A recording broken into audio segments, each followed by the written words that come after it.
بسم اللہ الرحمن الرحیم۔ نبی کریم صلی اللہ علیہ وآلہ وسلم نے ارشاد فرمایا، زکوٰۃ نہ دینے والا قیامت کے دن دوزخ میں جائے گا۔ نبی کریم صلی اللہ علیہ وآلہ وسلم نے ارشاد فرمایا، ہم کو نماز کی پابندی کا اور زکوٰۃ دینے کا حکم کیا گیا ہے، اور جو شخص زکوٰۃ نہ دیں اس کی نماز بھی مقبول نہیں ہوتی۔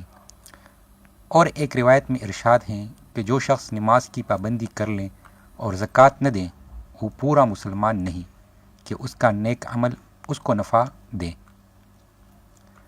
نبی کریم صلی اللہ علیہ وآلہ وسلم نے ارشاد فرمایا، جس کو اللہ تعالیٰ نے مال دیا ہو پھر وہ اس کی زکوٰۃ ادا نہ کریں، قیامت کے روز وہ مال ایک گنجے سانپ کی شکل بنا دیا جائے گا جس کی دونوں آنکھوں کے اوپر دو نقطے ہوں گے۔ ایسا سانپ بہت زہریلا ہوتا ہے، اور اس کے گلے میں توق یعنی ہنسلی کی طرح ڈال دیا جائے گا، اور اس کی دونوں بانچیں پکڑے گا اور کہے گا، میں تیرا مال ہوں، میں تیری جمع شدہ پونجی ہوں۔ پھر آپ نے اس کی تصدیق میں یہ آیات پڑھی، وَلَا يَحْسَبَنَّ الَّذِينَ يَبْخَلُونَ۔ اس آیات میں مال کے توق بنائے جانے کا ذکر ہے۔ نبی کریم صلی اللہ علیہ وآلہ وسلم نے ارشاد فرمایا، علاوہ لا الہ الا اللہ محمد رسول اللہ پر ایمان لانے کے اللہ تعالیٰ نے اسلام میں 4 چیزیں اور فرض کی ہیں، بس جو شخص ان میں سے 3 کو ادا کریں تو وہ اس کو پورا کام نہ دیں گی جب تک سب کو ادا نہ کریں: نماز، زکوٰۃ اور رمضان کے روزے اور بیت اللہ کا حج۔ نبی کریم صلی اللہ علیہ وآلہ وسلم نے ارشاد فرمایا، نماز تو سب کے سامنے ظاہر ہونے والی چیز ہے، اس کو قبول کر لیا، اور زکوٰۃ پوشیدہ چیز ہے، اس کو خود کھا لیا، حقداروں کو نہ دیا، ایسے لوگ منافق ہیں۔ نبی کریم صلی اللہ علیہ وسلم نے ارشاد فرمایا، جس قوم نے زکوٰۃ دینا بند کر لیا اللہ تعالیٰ ان کو قحط میں مبتلا کرتا ہے، اور ایک روایت میں یہ لفظ ہیں کہ اللہ تعالیٰ ان سے بارش کو روک لیتا ہے۔